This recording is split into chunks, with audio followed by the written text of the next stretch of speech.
Hello, everyone, and welcome to the Church at RB Online. We're so grateful you've chosen to spend some time with us today. It's going to be a really special service as we're kicking off our new summer series, Raise Your Voice.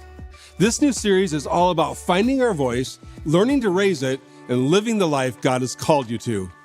Over the next several weeks, Pastor Jared will be joined by pastors and speakers from around the country, including today's guest, former NFL linebacker, author, and humanitarian Sam Acho.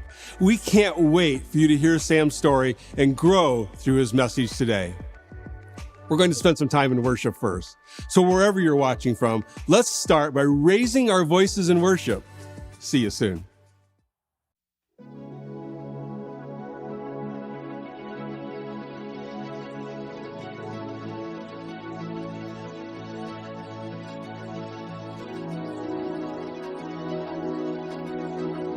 I am waiting like the desert for your rain, for your rain. I am bracing like the shoreline for your waves, your calming waves. 'Cause when you move, I can recover and I get wrecked when I rediscover more. 'Cause when you speak, I see the colors and all my heart wants to uncover more.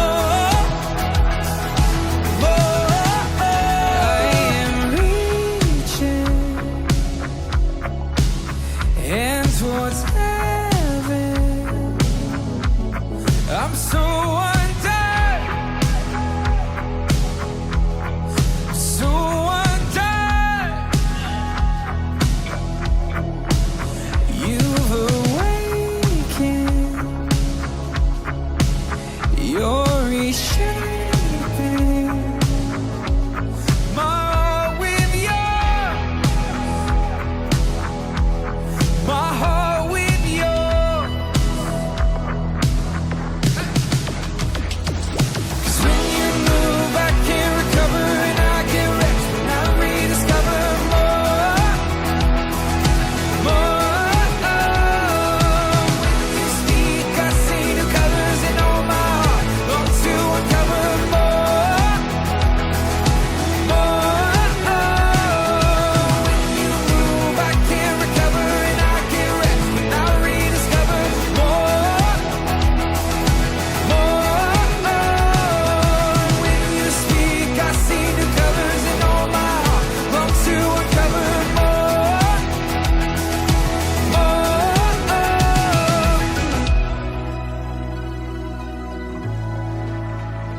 I wanna live here inside your heart. I wanna live here inside your love. I wanna live here inside your joy. And there's nothing that I want more. I wanna live here inside your heart. I wanna live here inside your love. I wanna live here inside your joy.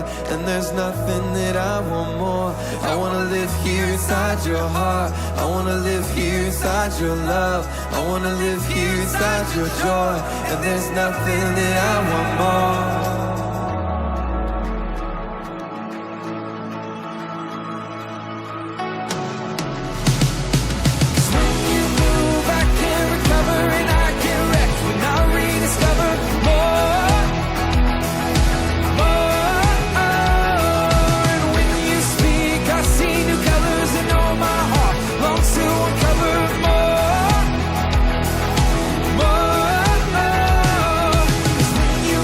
I can't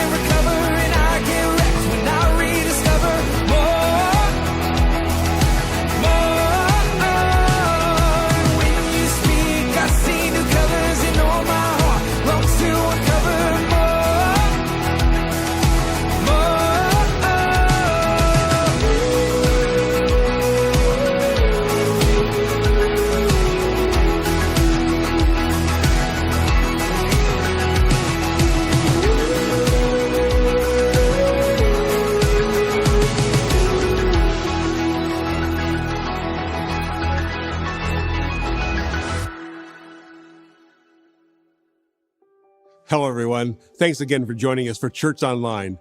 In just a few minutes, we'll go live to the Worship Center for a powerful message by author and former NFL linebacker, Sam Acho. He will officially kick off our new summer series, Raise Your Voice. This new series is all about how to find and raise the voice God has gifted you with. Before I toss it over to Sam, I'd like to share some of the things we have going on right now here in the church.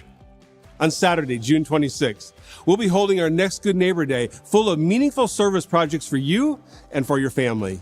If you haven't signed up for Good Neighbor Day yet this year, I encourage you to do so. It's not just a chance to love on our neighbors, but it's also a chance to develop relationships with other volunteers and with your family.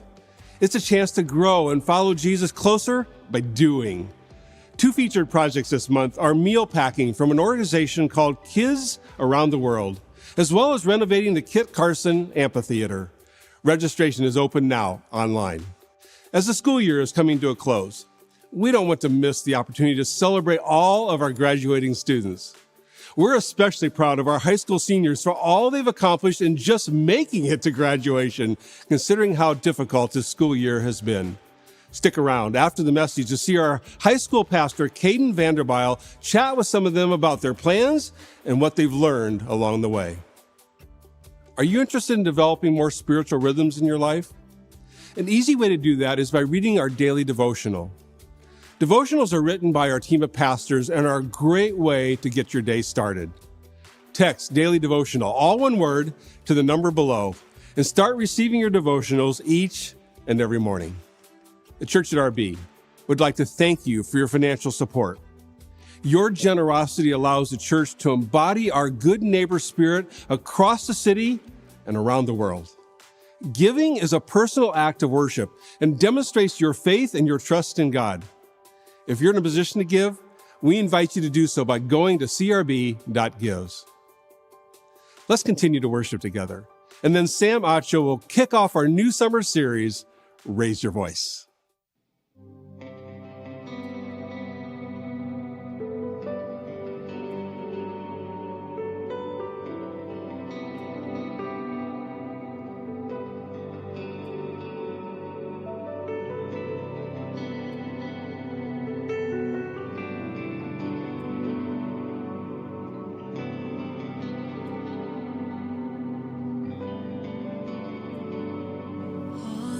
Pieces broken and shattered, in mercy gathered, mended and whole, empty-handed but not forsaken. I've been set free, I've been set free.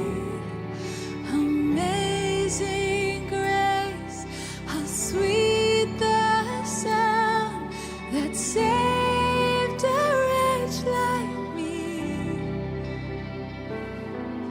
I once was lost, but now I am found. Was blind, but now I see. Oh, I can see now.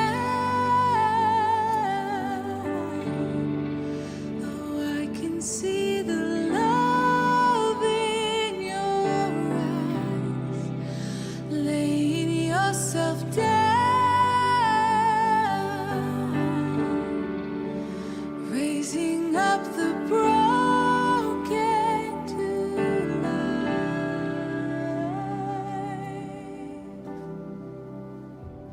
You take our failure, you take our set your treasure in jars of clay. So take this heart, Lord, I'll be your vessel, the world to see your life in me. Oh, amazing grace, how sweet the sound that saved us.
I'm so glad to be here. My name is Sam Acho, and I just need to let you all know your reputation precedes you.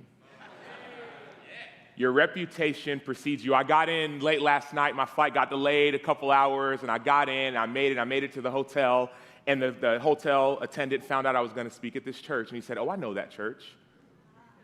That's the Good Neighbor Church."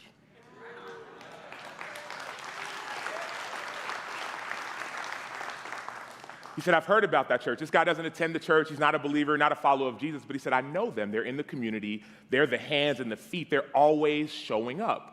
The Good Neighbor Church." And so, yes, you can give me a round of applause, but please give yourselves a round of applause because your reputation precedes you.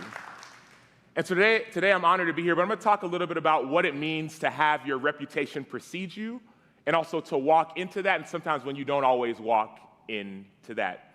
And so a little bit about my background. I played 9 years in the NFL, for Arizona Cardinals for 4 years, Chicago Bears for 4 years, and then 29, there it is, Chicago Bears fan. The one Chicago Bears fan here. And then I played the 2019 season with the Tampa Bay Buccaneers, so I missed the Super Bowl by 1 year. 1 year. And I didn't always know who I was. I didn't always know who I was. I started off my career, I was a follower of Jesus in high school, then really got to college and really started following Jesus and walking with him. But even then, I kind of felt like I was pretending and putting on these masks and didn't really know how to really be me. My rookie year, I get drafted to the Arizona Cardinals, and my teammates from college knew about me. My friends from, I was in the business school, they knew about me. Some other people from Young Life, some of these Christian organizations, they knew about me. And so I showed up to this team, but my teammates knew nothing about me. Get into the locker room, and there was a guy by the name of Larry Fitzgerald. If anyone watches football, you know he's going to be in the Hall of Fame one day.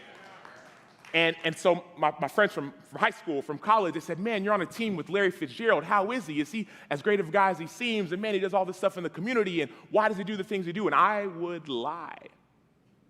I knew nothing about Larry Fitzgerald. I didn't talk to him. I didn't even associate with him. I was honestly a little bit intimidated to build a relationship with this guy. He's this superstar, and I'm just this rookie, not even knowing if I'm going to make the team kind of guy. And so I would say, "Oh, yeah, he's the greatest, man. We hang out all the time. Oh, that's why." I didn't know.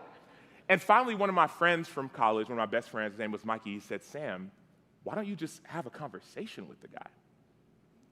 I said, I never thought about that. Maybe I will. Maybe I will. People think locker rooms, just everyone's together, but it's not always that way. There are different, levels and tiers. It's kind of this feeling. And so finally, I just go up to Fitz. He's a 15-year Pro Bowler, wide receiver, the highest paid guy on the team, the best guy and best player in the league. And I just have a conversation with him. And it wasn't the normal or typical conversation that you would expect. I noticed something about Larry Fitzgerald. One thing that I noticed about this man is that he cared a lot about what people thought about him. He always was dressed to impress and always wanted to sound good and look in front of camera, and I noticed that, and so I actually just developed a little strategy to kind of get his attention. I go up to him one day and I say, "Hey, Fitz," I said, "people ask me all the time why it is you do the things that you do. They ask me, is he a Christian? And does he, why does he do the stuff in the community? Is he as nice of a guy and as great of a guy as he seems in real life?" And he looked at me and he said, "Well, what do you tell them?" I looked at him and I said, I tell them I don't know. I don't know you. I don't know anything about you. I have no idea why you do the things that you do. And he looked at me. He said, why don't you just take some time and get to know me? Take some time, get to know me. And so I did. I stepped into that relationship and I sat down. I went to his house. We would hang, we would talk. We found out we had a lot of mutual interests. We'd play chess together. We would talk politics, talk business. He actually invited me, and I talk about this in my book, which is going to be outside if you guys want to grab a copy. He actually invited me to go meet the President of the United States, which was crazy because of this relationship. I took some time to get to know him. Fast forward a couple years, honestly, just recently, just last week, I live in Chicago right now, and I was in our neighborhood, and there's a lady who I kind of caught outside my house a couple times, like, what is this lady doing? And we've been there for a couple years. It's kind of like a townhouse area, so they've got the HOA and this lady, and I caught her outside. I'm like, what are you doing? And she's the lady who kind of was checking and making sure and fixing the things. And anyways, I'd see her a couple times. We developed a relationship. Well, just a few days ago, before I was on my way up here, I just needed to take some time with the Lord. I needed to sit. I needed to walk. You know, the Bible talks about Jesus often retiring and just taking time by himself to talk with his Father. I needed to talk with my Father. And so as I kind of stepped out of my townhouse area and kind of walked around this pond in the middle of our neighborhood, I kind of just sat for a second. And it was almost as if the Spirit of God told me just to get up and walk. All right, let me all listen. And so I get up and I start walking a way that I've never walked before. I've lived there for 6 years, and I walk that way all the time, but I've never walked this way before. So I'm walking, and I actually, I glance up and I saw the lady who was always peeking outside of my house. So I kind of looked the other way because I'm like, I don't want to, I don't know what you're going to, accuse me for this time, right? And she stops me and she says, Sam. And I look up and I wave and she calls me over, so I kind of come up and she says, Sam, I don't know why I'm telling you this, but I actually just got fired from my job as the property manager for this community. And she said, it really, really hurts. I'm like, what do you mean? She said, see, all those times that I saw you, I was actually trying to help and get everything situated, but there seems like there's been this, she called it a coup. Right? I've been running this thing for 18 years, and all of a sudden, these people they've taken me out of my job. And so I know there's some stuff that we still got to fix for your house, but if it doesn't get done, I just want to let you know that I'm still thinking about you and I'm still trying to work on it, but I've just lost that opportunity. And as she's saying this, sharing this, she begins to cry. Mind you, we've had 2 interactions. She's sharing this, she begins to cry. She says, I don't know why I'm even sharing this with you, and I don't even know where these tears are coming from, but she starts to share about how it's the work she's doing, and she feels like it's not valued, and then her other job that she just lost, because of COVID, she's been doing that. She kind of felt like she was lost. She invited me to sit down with her. She was pruning her garden, and so she said, hey, pull up a chair, so I did. We began to talk. She shared with me a little bit of her anger, of what was being done to her, a little bit of her frustration, how she felt like people didn't understand, and honestly, a little bit of her hopelessness as well. I had this whole thing, a job different than this, that I had that I just lost. This role that I stepped in as a volunteer that all of a sudden is gone, and I just don't know who I am. As we're sitting, I shared with her a little bit about a transition that I'm going through. See, I do a ton of speaking and writing and all the things, but this is probably one of the first times I've been announced as a retired NFL player, right? I've played 9 years in the NFL, and that's kind of been my identity, right? In high school, in college, professionally, this has been who I am and what I've done, and all of a sudden it's not there anymore. Who am I? Where do I go? What do I do? We're sitting, we're talking, we're sharing. I was sharing with her how I have some opportunities to kind of do some other stuff in sports, and she was sharing with me how she's been interviewing for some different jobs. But then she stopped me and asked me a question. She said, Sam, once again, I don't know why I'm asking you this, but how would you describe yourself? Or better yet, the people who know you best, how would they describe you, right? Talking about your reputation preceding you. So I looked at her and I said, well, anybody who knows me, they probably would say I'm a competitor. So competitive, kind.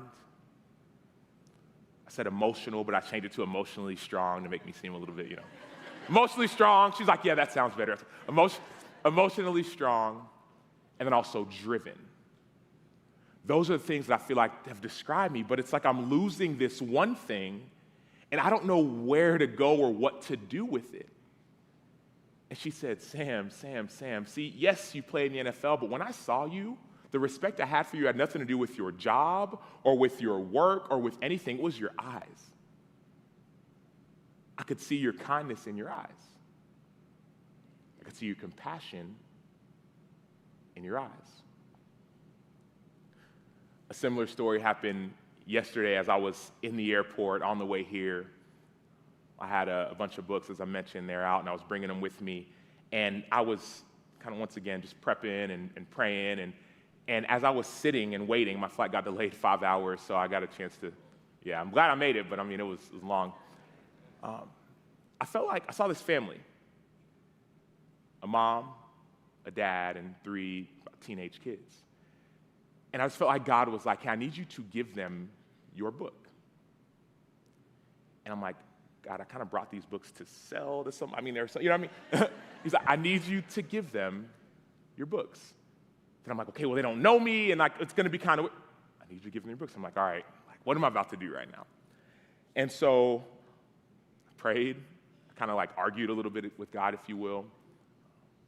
I got up, took 2 books out of my bag, and I went up to this gentleman, this father, this dad, this husband. And I kind of scooped down a little bit, and I said, sir, I don't know you, but I wrote these books, and it talks about what it means to be seen, to be known, to be loved, to be authentic. It's called Let the World See You, how to be real in a world full of fakes. And I've just been watching you for this last probably hour or so as you lead your family, as you struggle well. And I don't know why, but I believe these books are for you. You know, as I'm talking, I kind of prefaced it as well with, by the way, I played in the NFL for 9 years, so I'm not a random dude, and he's like, oh, thank you, right? And so I gave him the books, and I walked to get ready to board the plane. And as I was sitting there waiting and boarding, I ran into another lady. She's from San Diego, and she was coming here as well, and we started talking just about life and about things that she's doing, and I'd mentioned to her about, she showed me a book, so I mentioned to her my book as well, and I felt like God was like, give her the book. I was like, God, I'm about to be out of books before I get here. Like, come on, And so, but I did, and I told her about the interaction I had with the gentleman, and how I said I felt like I had to almost preface my whole story with, well, hey, this is what I used to do. This is who I used to be. So you can trust me because I used to do this. And I was this, and I had all these things. But if you look at our world right now, all these things are crumbling and fading away. Who we used to be, what we used to do, it seems like it's falling to the wayside. And so as I was speaking with this woman, I kind of told her the interaction with the gentleman, and she said, I'm going to challenge you, because she was a believer. She said, I'm going to challenge you. See, I saw you, and I didn't see or care about your NFL or whatever. I saw it in your eyes. Your kindness, your compassion, your leadership, your empathy, it's in you. It's inside of you. Don't hide. Don't pretend. As I was sitting with the lady in our neighborhood, we're sitting down, and I told her a little bit about me, and asked her, okay, I said, how would you describe you? What would people say about you? She's a 65 or 70-year-old beautiful woman, and she said, well, I'm a leader. I'm feisty. I'm still angry at some of those people who are trying to hurt me. I am a competitor. She said, I wish I could have like some shoulder pads on right now and go hit somebody. I said, I like it. I'm going to sign you to my new team. But she says, I have this like fire and this passion inside of me. I don't know what to do with it. Is it a good thing? Is it a bad thing? I used to have this whole thing, and now I don't. Like, it's gone. What do I do now? And I looked at her and I said, God loves that about you. Your fire, your empathy, your leadership. Right? Even look at some of the disciples Jesus chose, right? Like Simon Peter was this feisty, angry, right? He was the guy who said, no, Jesus, you're not going to the cross. No, he's the guy who, when Jesus cut the dude's ear off, or when he cut the dude's ear off when Jesus was about to go to the cross, he was this feisty, angry, competitive guy, and Jesus said, I can use that. but just slow down a little bit. It's not who you used to be. I'm here to make you new. Your reputation precedes you. See, my second year in the NFL, I was once again in Arizona, and I developed this relationship, right? I'm no longer this scared rookie. I'm like, kind of a little relationship now with some guys. And I remember walking into this Chipotle, and it was a place I used to love to frequent, right, to get my little double burrito, trying to get a little big for the season. And but I would go in all the time. And one day I just finished a workout, so I was super sweaty, super smelly, super just like wanted to just get in and get out and be on with my day. So I popped in and I started to make my order. And I said, all right, let me get a bowl, please. I said, all right, great. I said, let me get a little rice, beans, double chicken. And as I'm talking, the dude looks at me and he says, hey, do you play sports? And I'm like, crap, here we go. Yeah, I didn't want, I'm like, yeah, I played in the past. Okay, let me get a little bit of onions, peppers. He said, well, what do you do now? I said, yeah, I still play. Let me get a little bit of guac and chips. And he said, well, who do you play for? I said, I play for the Arizona Cardinals. All right, let me get a little bit of the chips and salsa and let's get out of here, And he stops. He turns to his crew. He says, guys. Well, he asked my name. Are you Sam? I said, yeah, Sam Macho. Yeah. Guys, this is Sam Macho. He plays for the Arizona Cardinals. I'm like, oh, no. Come on, man. I was trying to get in and get out. I was pit stains and everything, And so he stops me. I have my wallet out. I'm ready to pay. And before I can pay the cashier, he looks at me and he says, hey, Sam, you come in here all the time. You come in here all the time. And you treat each and every one of our employees with a love, with a respect, with a care, with compassion. And that is so, so rare. He said, we have this thing that we're piloting now, what's called a Chipotle card. You'll get free burritos for a year. It's like a celebrity card. And I said, oh, free burritos, though. So, I said, oh, but you're in a rush. Oh, no, I've got time. Let's hang out.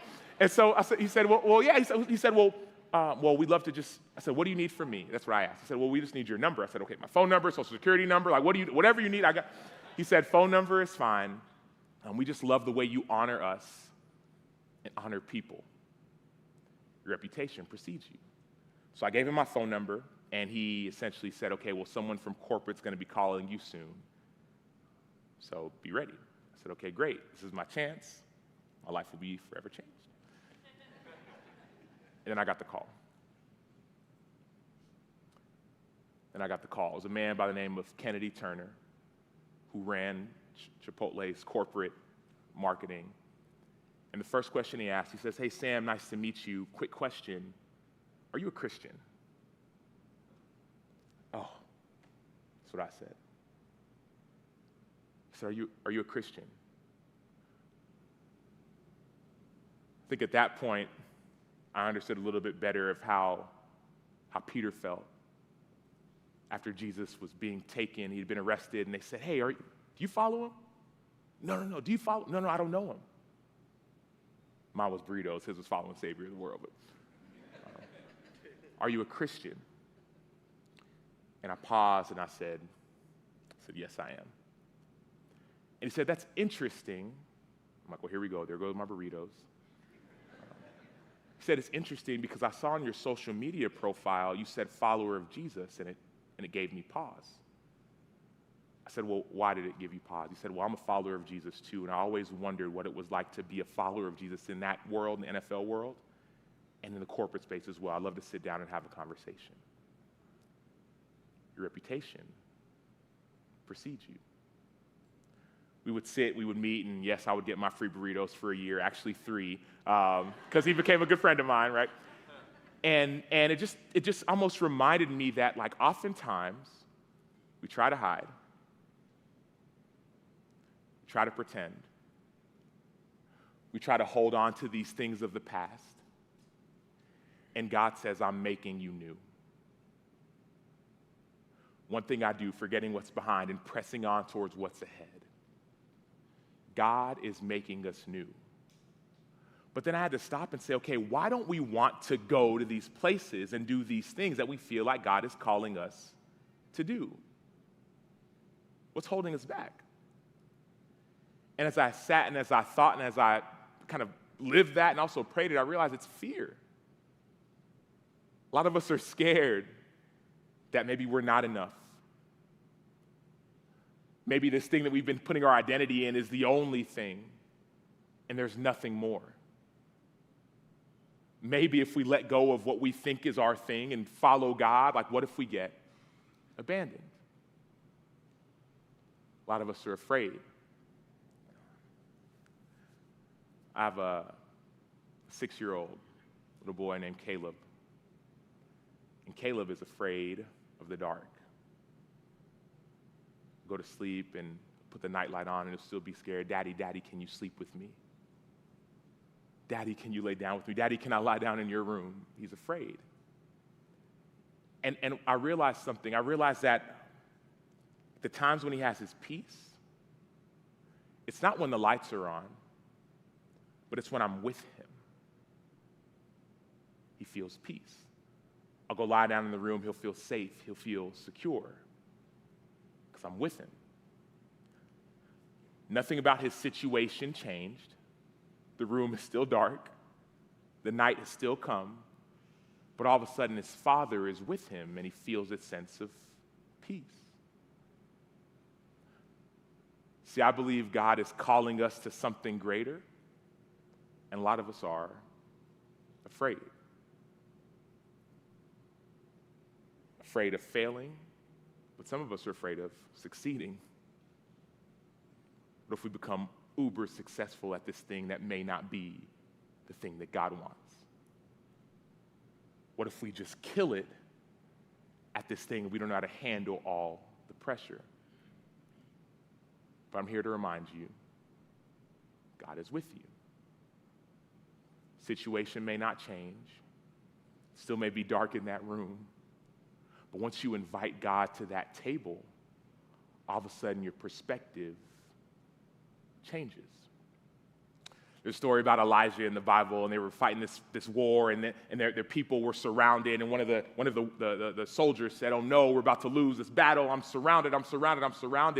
And he prayed, he said, "God, open up his eyes so he can see." All of a sudden, eyes are open. He saw an army of angels surrounding the enemy army. My prayer for you, my prayer for me, my prayer for all of us is that God would open up our eyes so we can see what he has for us.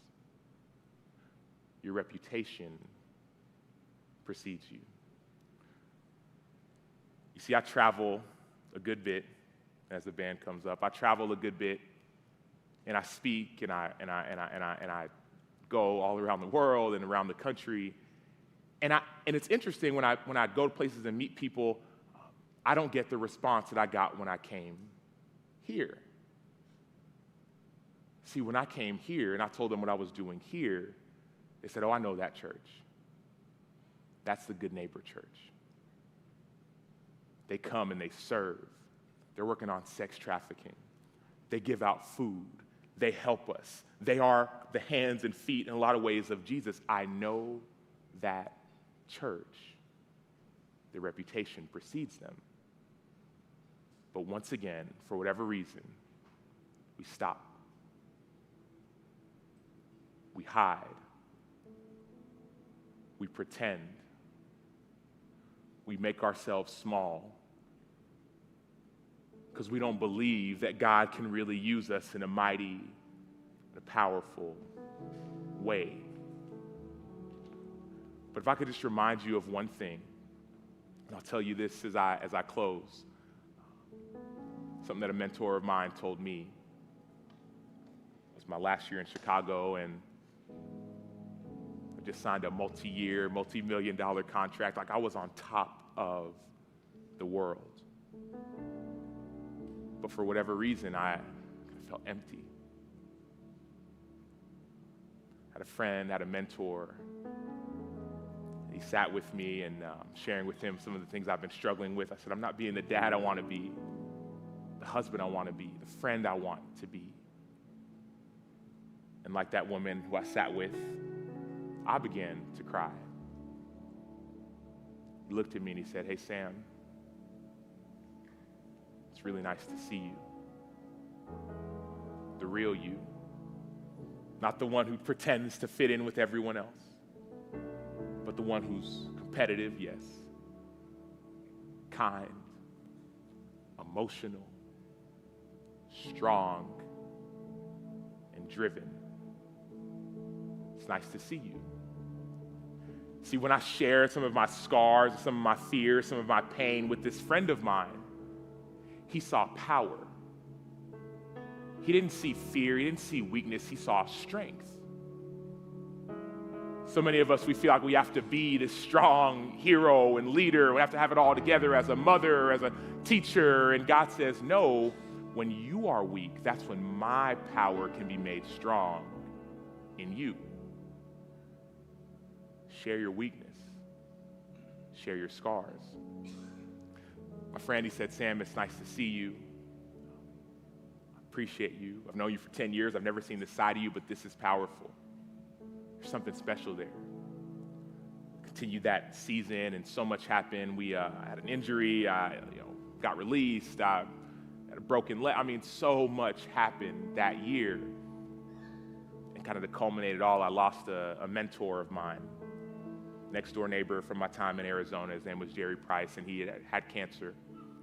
And he had sent this message on Facebook saying, "I'm ready to go home. I'm ready to see Jesus." He was 70-something years old, been married for 50 years, had kids, grandkids, business. He said, "I'm ready to see Jesus." And so I call him up, like, "What do you want me to say?" Right? Like, you've poured so much into me. How do you want me just to accept this? So I just say, "Hey, man, hey, Jerry, we've been neighbors for 2, 3, 4 years. I used to go to your house all the time and listen to you and your wife, Judy, and watch you all. I was a young married man. My wife we had just gotten married, so we just sit and learn from them." So I said, "Before you go, give me what you got. What advice, what wisdom, what words of encouragement, what do you have for me before you leave?" He said, "Sam, I have 2 things for you before I go." He said, "Number 1, the most important thing you can do on this earth is to get to know Jesus." He said, God gets no greater joy than you getting to know Jesus, and you also get no greater joy than you spending time with Jesus. Get to know Jesus. He understood something about identity. This world is passing away. Get to know Jesus. And he paused. I'm sitting there like, okay, he said there was 2 things, and like, if that was 1, man, 2 better be really fire. You know what I mean? Like, and he paused. And he said, "Sam, the second thing I want you to know before I go is that you are worth getting to know. Never forget that. You are worth getting to know." Good Neighbor Church, the church at RB, y'all know Jesus, but you are worth getting to know. This community needs more of you. San Diego needs all of you, not just parts, not just pieces, not who you used to be. They need all of you. What you've been doing, double down. Get in the community even more.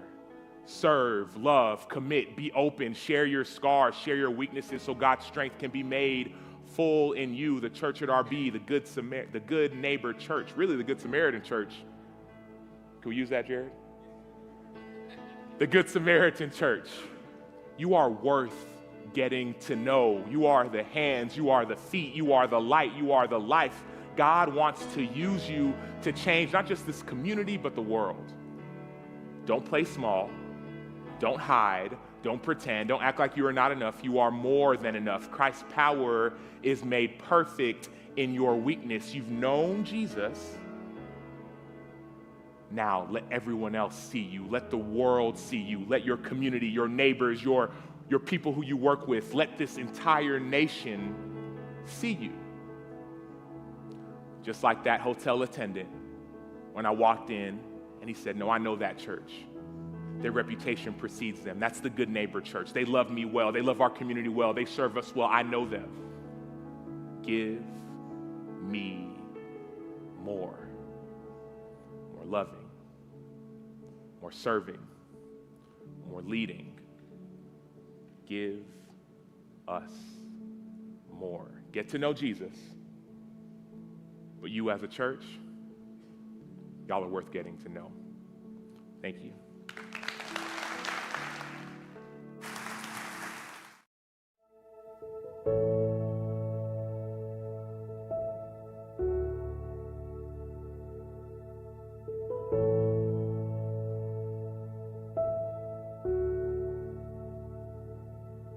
Let the King of my heart be the mountain where I run, the fountain I drink from. Oh, he is my song. Let the King of my heart be the shadow where I hide, the ransom for my life. Oh, he is my song. 'Cause you are good. You're good. Oh, you are good. You're good. Oh, you are good. You're good. Oh, you are good. You're good. Oh, let the King of my heart be the wind inside my sails, the anchor in the waves. Oh, he is my song. Let the King of my heart be the fire inside my veins, the echo of my days. Oh, he is my song. Let the King of my heart be the wind inside my sails, the anchor in the waves. Oh, he is my song. Let the King of my heart be the fire inside my veins, the echo of my days. Oh, he is my song. 'Cause you are good. You're good. Oh, you are good. You're good. Oh, you are good. You're good. Oh, you are good. You're good. Oh. You're never gonna let me down. You're never gonna let me down. You're never gonna let me down. You're never gonna let me down.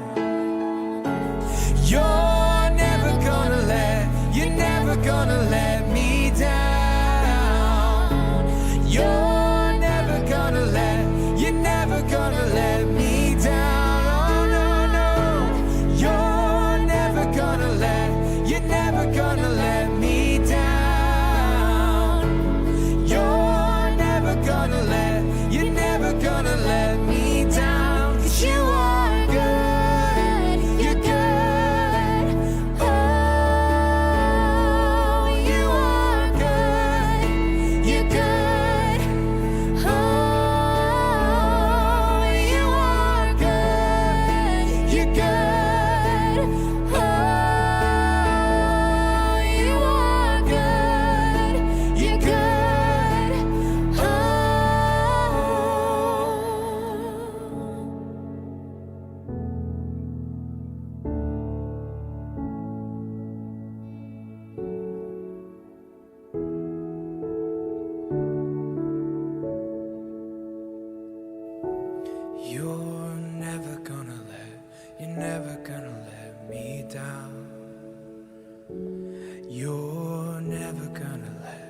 You're never gonna let me down.